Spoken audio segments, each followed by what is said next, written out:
माझा आवाज जनतेचा.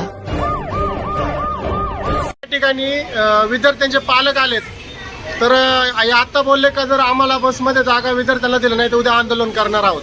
तर या संदर्भातच मी आलोय. आज गुरुवारची अडचण आहे सकाळची, तर त्यांना या एसटी कंडक्टरला किंवा या एसटी डेपो मॅनेजरला सांगितलंय, नारायणगावच्याही आरगळे साहेबांना सांगितलंय की गुरुवारी तुम्ही सकाळी एक वेगळी गाडी मुलांसाठी सोडा, जेणेकरून वरती अजिबात जागा नसती यायला.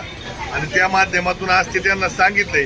आणि संध्याकाळची एक सेपरेट गाडी ही 4:15 वाजता ओतूरवरून साबरवाडीपर्यंत गेली पाहिजे. खरं तर मी हे 2 वेळा सरपंचांनी मला फोनवर कॉन्टॅक्ट केला होता. मी नारायणगाव डेपोला सांगितलं होतं, पण ते सांगून सुद्धा त्याच्यावर कारवाई नाही झाली. म्हणून खरं तर आज ही सगळी विद्यार्थी आणि पालक इथं जाब विचारायला आले. आजपासून त्यांनी सांगितलंय की आजपासून ती गाडी कायमस्वरूपी चालू होईल. जर चालू नाही झाली तर ह्या ओतूरच्याही बस स्थानकाला आणि नारायणगावच्याही बस स्थानकाला हे डेपो आगारला ही कुलूप लावल्याशिवाय आम्ही सगळी मंडळी राहणार नाही. विद्यार्थ्यांचा प्रश्न आहे, विद्यार्थ्यांच्या शिक्षणाचा प्रश्न आहे, त्यांच्या सुरक्षिततेचा प्रश्न आहे. जर 4-4, 5-5 किलोमीटर जर पायी यावं लागत असेल आणि इथले जर कंडक्टर ड्रायव्हर जर वेगळ्या भाषेत मुद्दे विद्यार्थ्यांना उत्तर द्यावी नसतील तर मग मात्र त्यांना सुद्धा तुमच्या माध्यमातून सांगू इच्छितो की तुम्हालाच फक्त वेगळ्या पद्धतीने बोलता येतं असं नाही. आमचा जन्मच त्यासाठी झालाय, आम्ही त्याच माध्यमातून काम करतो. सर्वसामान्य लोकांना विद्यार्थ्यांना जर त्रास होणार असेल तर त्यांना सुद्धा व्यक्तिगत पातळीवर जाऊन त्रास करायची भूमिका ही आम्हाला ठेवावी लागेल. ही एवढी सूचना तुमच्या माध्यमातून ह्या सगळ्या मंडळींना देतो. आम्ही आजही त्यांच्या जे वर्दीवर काम करतात त्यांचा मान ठेवतो. याचा अर्थ असा नाही की आम्ही कोणत्याही स्वरूपाचं काम त्याच्यावर करणार नाही. निश्चित स्वरूपात त्यावर सुद्धा ही जर ह्या पद्धतीने बोलणार असतील, इथून पुढे कोणत्याही विद्यार्थ्यांना किंवा पालकांना किंवा ग्रामस्थांना जर वेगळ्या भाषेत बोलायचा प्रयत्न यांनी केला तर यांना सुद्धा वेगळ्या पद्धतीने उत्तर द्यायचं भूमिका निश्चित स्वरूपात आमची सगळ्यांची असणार आहे. 2 वर्षापासून या ठिकाणी लेखी अर्ज देऊन पाठपुरावा करतात. तर याच्यावर आपण आतापर्यंत काय केलं नाही, याचं कारण काय? तुमचं नाव सांगा. माझं नाव सकाराम मिल्खे, वाहतूक नियंत्रक होतो. तर 2 वर्षे शालेय फेरी असल्यामुळे ते शाळा चालू असताना चालू होते, शाळा बंद असताना बंद राहते. या ठिकाणी मुलांचे पालक पण आहेत, ते ड्रायव्हर आणि कंडक्टरचे काय उत्तर असतात? ते म्हणतात ही फुकटची एसटी आहे, तुम्ही पायी जा आणि पायी या. तुम्हाला फुकट पास दिलेले आहेत शासनाने, त्याच्यामुळे तुम्ही पायी जायचं आणि पायी यायचं. आम्हाला काही पगार भेटते नाही, आमचे पगार रखडलेले आहेत. आम्हाला काही एक्स्ट्रा काय ते असते त्यांचं त्यांनाच माहित असेल. त्याच्यावर ते असं बोलतात की आम्हाला याच्यात काही फायदा नाही, ते घेती सुद्धा नाही पोरांना. आमच्या समाधानासाठी 2 पोरं जर एसटी चढली असती ना तरी आम्ही मान्य केलं असतं का हे आम्हाला मदत करतात. पण हे तिथं बस स्टॉप आहे ना, तो स्टॉप मानणार नाहीत, बसच थांबवत नाही. काय ते पहिलं त्यांना विचारा, जे डेपोवर आहेत ते. अशा कर्मचाऱ्यांचं काय करणार मग तुम्ही? अशा कर्मचाऱ्यांची लेखी तक्रार द्या, त्यांच्यावर कडक कारवाई करण्यात येईल.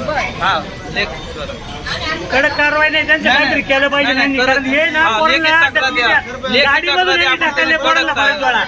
यांच्या गाड्या स्वतःच्या नाहीत, या सरकारी वाहन. यांनी उलट उत्तर दिलं नाही पाहिजे. लहान मुलांना गाडीतून ढकललं नाही पाहिजे. फक्त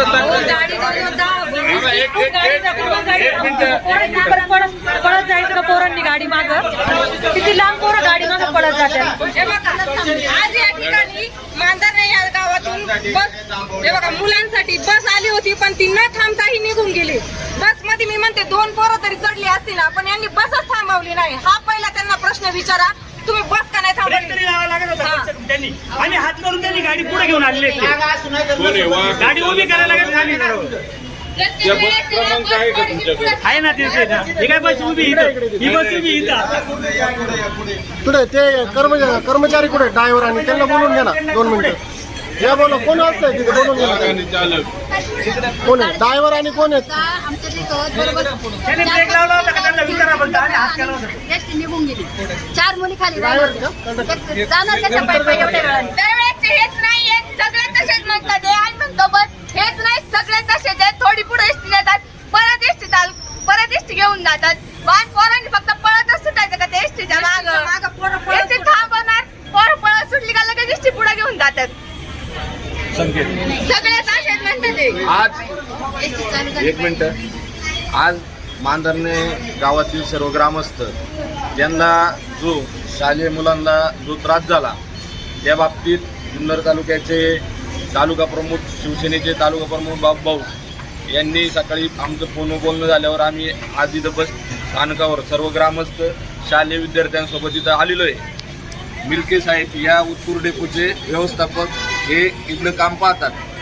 त्यांना वारंवार ग्रामस्थांनी कंप्लेंटी करून तुम्ही त्याच्यावर काही कारवाई केलेली नाही. गाड्या चालू केल्या गाड्या चालू केल्या पण मुलांची गाड्या चालू आहेत मग हे का ओरडतात? काय असतं त्यामुळं तुम्ही आज त्यांना जे लागते 9 वाजता एक ओतूर ते साबरवाडी आणि 4:15 ते 4:30 फक्त शालेय मुलांसाठी त्या गाडीची व्यवस्था करायची. जर काही त्यांची मुलं बसून त्याच्यात जागा उरली तर बाकीच्या दुसरी हे करा आणि गुरुवारी एक गाडी दादा सोडा. सगळ्यांची व्यवस्था व्यवस्थित होईल. नाहीतर आम्ही रीतसर तुमच्यावर कारवाई करू. आमदार साहेबांना सांगू. आता जे चालक आणि जे कंडक्टर आहे त्यांच्यावर तुम्ही काय करणार आहे? कारवाई काय करणार? एवढे इथं या ठिकाणी विद्यार्थी आहे यांचे हाल झालेले आहेत. शाळेला टाइम बुडाला त्यांचा आता किती तास झाले? त्यांना आता परत सोडून द्या. त्यांना शाळेपर्यंत बसने सोडावं. कर्मचारी त्यांचं काय? तुम्ही पण आतापर्यंत पोरांचा हाल झालं त्याचं काय? यांची शाळा बुडाली ना. आतापर्यंत शिक्षणाचा हाल झालं त्याचं काय? असं जर वेळेत काढत यांना कोण शाळेत सुद्धा विद्यार्थ्यांना शिक्षकांकडून बोलणं खावं लागत आहे का? ते यांच्या पायी. कारण हे त्यांनी नाही थांबवली का मग पोरं 10च्या पुढे येणार तिथून पुढं. मग त्यांना अर्धा एक तास जातो गुडघे फुटत तरी पोरं पळत सुटतात रस्त्याने. आणि आता यांनी बस सांगितली का चालू करणार आहे. मी स्वतः यांच्याकडे 2 वर्ष आम्ही करीत होतो का अर्ज शाळेतून आणून देत होतो पालक सभेतून याच्यातून पण यांनी कोणत्याच प्रकारचं हे नाही घेतलं. याच्यानंतर जर बसचं काही हेळसांड जर झाली तर आम्ही कायदा हातात घेतल्याशिवाय राहणार नाही. आमच्या मुलांचं जवळजवळ आज किती 10वी पर्यंत पोरं गेले असे शिकून पण किती गेले ते. प्रत्येक वेळेस पोरांचं नुकसान होतंय हे याच्यानंतर सहन केलं जाणार नाही. एवढंच आमचं म्हणणं आहे. आणि दारांती आले त्याबद्दल धन्यवाद. आमच्या एका फोनवरती आलेत किंवा आमच्या मुलांसाठी आलेत. बाकी काय आमचं म्हणणं नाही. आता आजपासून त्याला सेपरेट गाडी असणार आहेत का?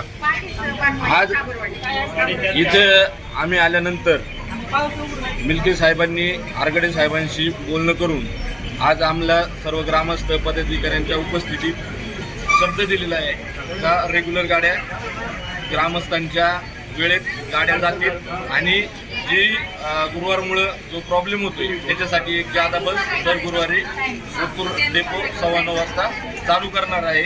जर यांनी या कामात कामचुकारपणा केला तर निश्चित आम्ही यांच्यावरती कारवाई करू. धन्यवाद.